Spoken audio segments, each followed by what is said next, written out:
Yep. And we'll take questions.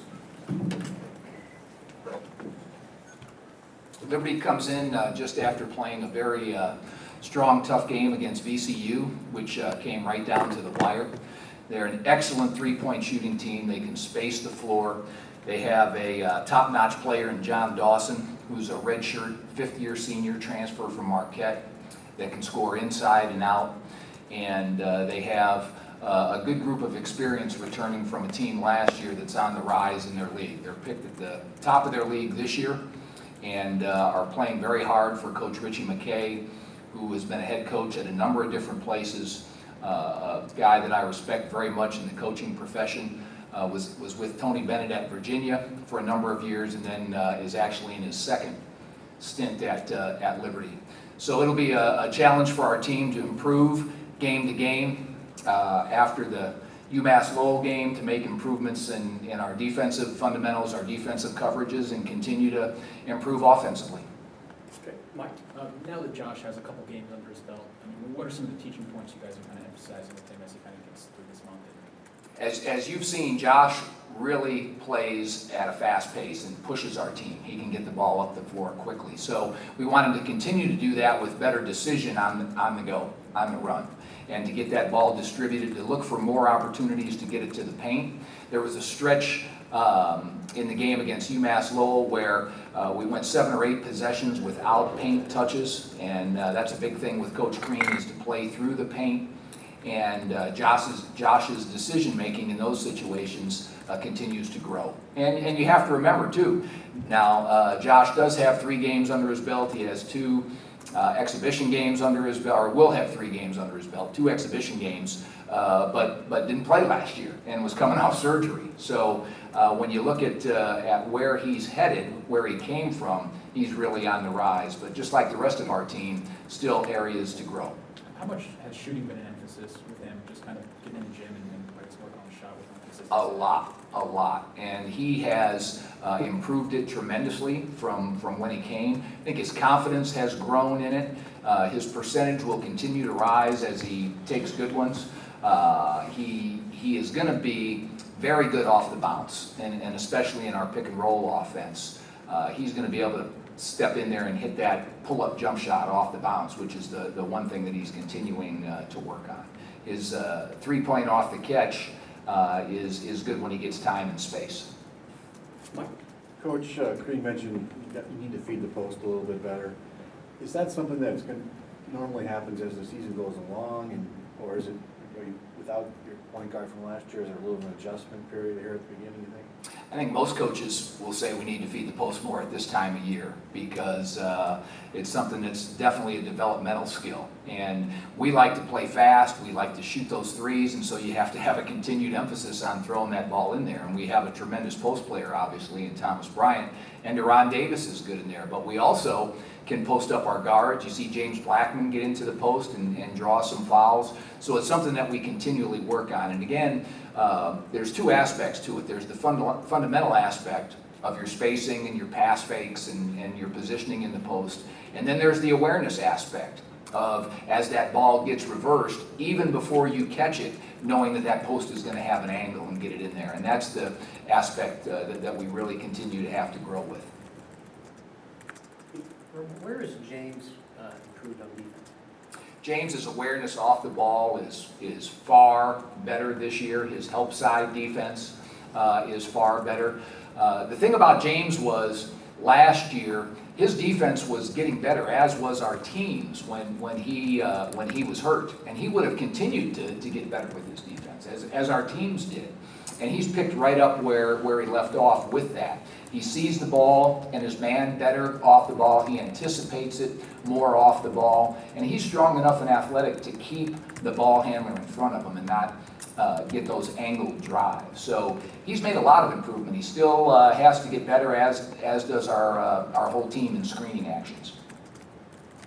We've seen Deron look pretty comfortable in the post, just back to basket. I guess what's impressed you with him there particularly?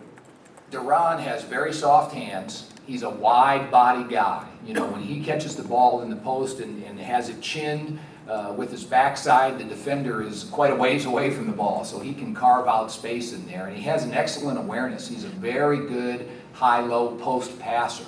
So as he gets more and more time and the game slows down for him a little bit more out there, he'll develop even more. And he's good with either hand, either his right or left hand. And he's still continuing to get in shape and to be able to play longer and longer stretches.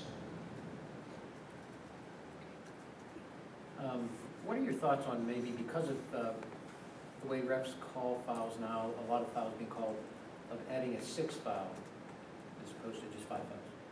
Yeah, then we really get like the NBA. You know, we really get like the NBA. I think over the course of time, people have always said, why would we penalize our players by, you know, it's the only sport where you can remove a guy by fouling out. I don't know if that's even true, if that's the only sport, but I wouldn't be for that personally. I think our game is great. 5 fouls, you have to make adjustments, you have to learn how to play without fouling. And early in the year, you always see the new rule points of emphasis, right, that are highly regarded and highly followed. And then as the year goes on, players make adjustments, officials make adjustments, and the game smooths out. In the last game, we kind of saw a glimpse of what was possible when Thomas Bryant and Deron Davis were on the floor at the same time. What did you see from those sets, and how much of that could we see going forward? Well, that's something that I'm sure we'll continue to implement as we move forward with it.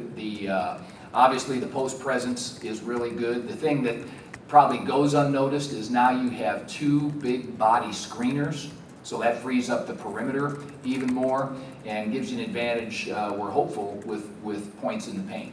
So coach has a number of different sets, a number of different packages for Deron and Thomas when they play together, and that's something that we'll continue to see as we move forward. There's been a lot of talk about Indiana this year being a positionless basketball team. What is it about the personnel that's led to that working, and is it something that is going to continue to be implemented in the future? It's the skill development. You know, Tom Crean has a time-tested history of skill development, going back to Dwayne Wade and Marquette and the guys he had there and the guys that he had here. And if you watch our practices, you see Thomas Bryant working on splitting ball screens as well as Rob Judson and Josh Newkirk. And so offensively, the positionless basketball comes from that skill development. First 2 shots Thomas made against Kansas were threes, which opened up the court for everybody else. And then, as I mentioned, being able to post up guards makes a big difference as well. So that positionless basketball is kind of the hot phrase right now. It's kind of the NBA word. You certainly want to be positionless on defense, because the more positions that you can guard as a player, the more versatile you are, the better that you are. And we have a number of guys that are able to do that on the defensive end.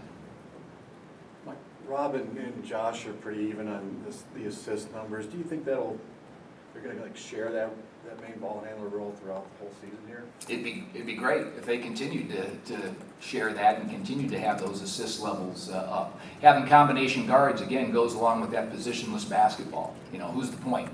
If we're getting pressure by one defender, then we can shift it over to the other one. And so Rob, the second half particularly against UMass Lowell, really created and made some nice passes in the second half. Another guy who has a talent for that is Devontae Green. So watch for him. He still has some turnovers where he tries to force it a little bit too much, but he's a creative passer, and he can really open up the defense with his vision, especially in a full court game. Jawan's got 76 Jawan is a tremendous point forward. And again, the positionless basketball. You know, Jawan can bring that ball up the court if we're being pressured at the other guards, and then that allows Rob and Josh to go receive screens and create space off the ball. Anything else for Coach Judd? Thanks, guys. Thank you. Appreciate it.